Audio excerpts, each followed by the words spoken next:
So this blanket starts with, boy, I can't talk today, a long tail cast on of 119, which seems like a very odd number, but it's because of the way the pattern plays out. And then you do a garter stitch for 18 rows. And if I need to do a tutorial on how to do a garter stitch, please put a comment in below.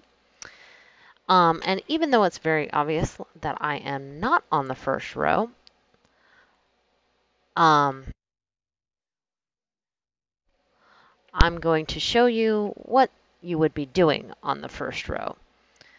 And the first row, how the pattern is written, it says that the first 9 stitches and the last 9 stitches are stockinette. Or, sorry, not stockinette, garter. I cannot get my terms straight today.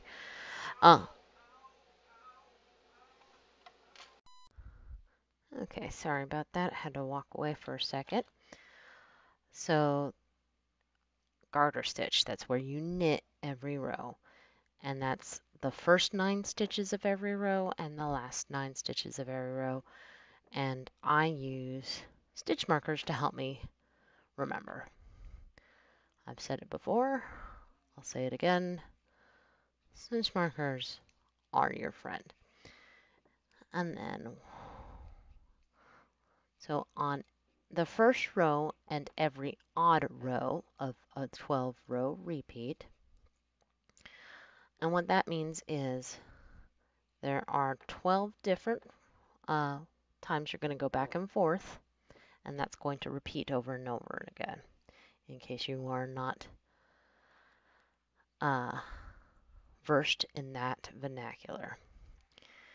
Okay, and then the first row and every odd row, you are going to purl after you do the first 9 stitches. It's just a purl. And the way I purl, because I'm continental, is I stick my needle through with the yarn in front. I pull the yarn down, and I pull it through the front of the loop, pull the yarn down, bring it back. Now, if you're English or a thrower,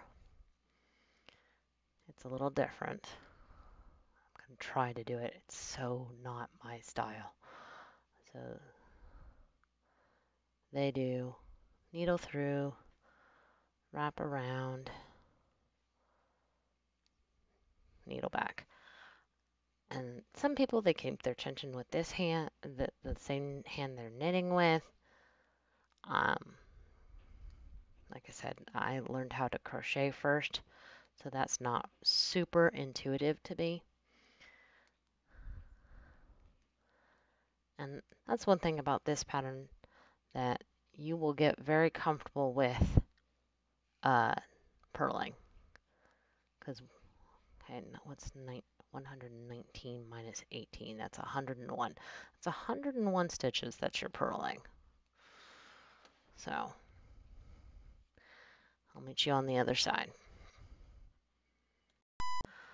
All right, so now we are on the knit side, and we're actually in the middle of the odd man out of the repeat. So depending on if this is row 8 or row 4, the only difference is where you are, how many stitches you do before you do what I'm about to do. So I am in row 4 of the repeat.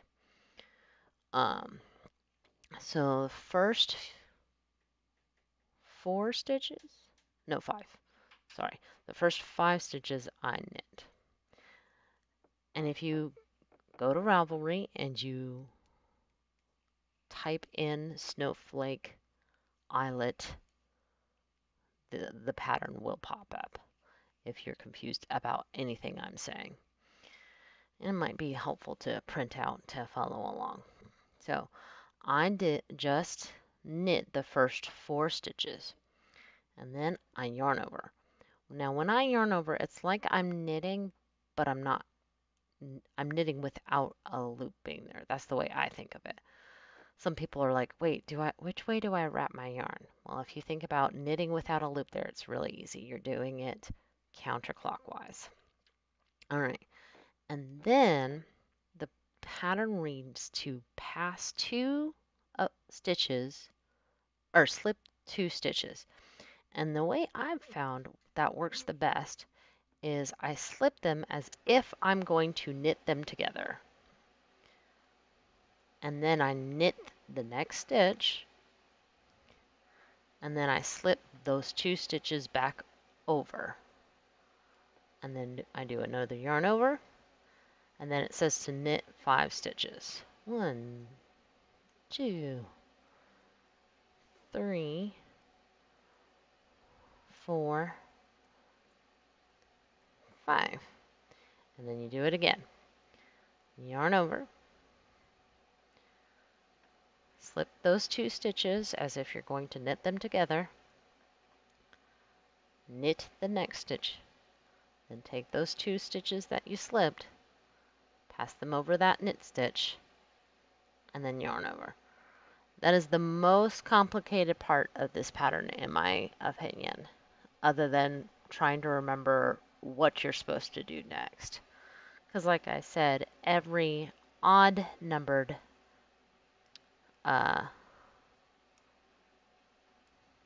row, you're just doing garter. It's on the even rows that you're doing something different.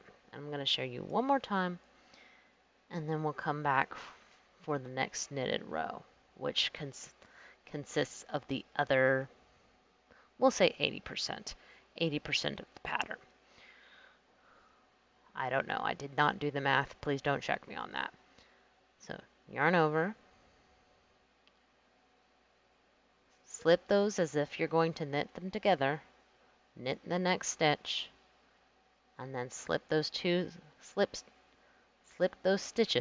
back over the knitted stitch. And that's written as P2 SSO. Wait, no, it's not. Crud, I'm gonna have to look at the pattern. 1 second. Okay, now I've got the pattern open now. It's written as slip 2, knit 1, P2 SSO. Okay, so I did have that right. Yay. I like it when I'm right. And again, I want to show you the actual pattern so that you know that you've got the right pattern. Hopefully my really jinky camera will pick it up. Snowflake Eyelet baby blanket. And like I said, it's on Ravelry, and I know there are some people out there that don't like Ravelry. I'm sure there's other patterns just like it. All right, so we'll see you back at the next stitch, which is, like I said, the other 80% of the blanket. All right, so now we're back to what I consider is the main stitch other than purl in this blanket. And again, depending on what row you are is what dictates where it lands. So for this row, I'm going to knit 4, 1, 2, 3, 4, and then the pattern says to slip, slip, knit.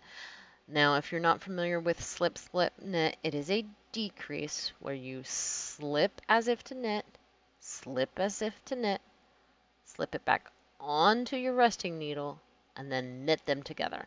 And what that does is make a left leaning decrease. Then you yarn over, knit the middle stitch, yarn over, knit 2 together, and then knit 3. 1, 2, 3, and then you do it again. Slip as if to knit, slip as if to knit, knit those two together, yarn over, knit, yarn over, knit, two together, and then knit three. So I think this pattern is great for people who are intermittent knitters. I think for a beginner knitter, because of the terminology used, it would probably scare them. And I think for an expert knitter, it's a little too easy, and you can make mistakes because you're doing what's called auto knitting, which is knitting without thinking about it.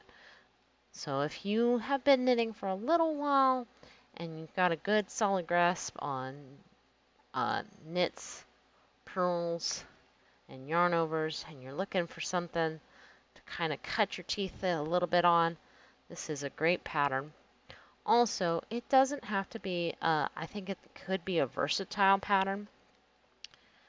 You could do this in a solid pastel, and the holes would be interpreted as flowers.